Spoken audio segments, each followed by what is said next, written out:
So here we have the Renault Kadjar on a 66 plate. I'm going to start off by showing you around the outside of the car, and then we'll hop in and run through some controls on the inside. But from the outside, you can see it's a 5-door car with alloy wheels and tinted windows. Let's start off inside the boot and then work our way around the rest of the car from there. As we approach the back of the car, you'll see we have plenty of boot space along with that 60/40 split folding rear seat.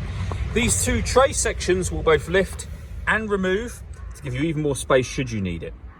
Okay, so we're just going to work our way back round to the front of the car and then we'll hop in and run through some controls on the inside. But now that we've done a full circle of it, you can see it's in excellent condition the whole way round. Just briefly before we climb in, I think it's well worth seeing the interior from this exterior point of view. There's plenty to run through on the dashboard, so let's hop in and we'll do that now. Okay, now that we're inside the car, we're going to start with the dials. We have the digital readout for the speedometer in the dead centre there. The rev counter for the car runs around the outer edge of that, as you can see. And in the middle at the bottom, we have the total miles for the car. They are 34,397. And then the fuel gauge is over to that right-hand side. If we back out to the steering wheel, on the left and right-hand sides, we have controls for cruise control. We have stereo controls as well. These buttons will change the information that's displayed in that central area for various bits of trip computer information. And then we have phone controls just here. The phone controls can only be used after such time as you paired the phone up, which is done on the central screen just here. Hit the menu button, we then have phone, hit that and then follow the instructions on screen from there. When it comes to music in this car, we have of course the radio first of all, and you'll see that this car has got digital radio. It also has AM and FM as well. If you want to listen to your own music, you can do, just hit the media button.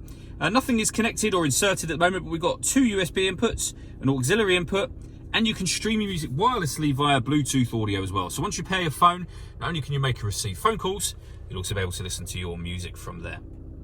This car's also got satellite navigation. There's a full video that shows how this works. You can find that on our website and also on our YouTube channel as well, but it's a very easy system to use.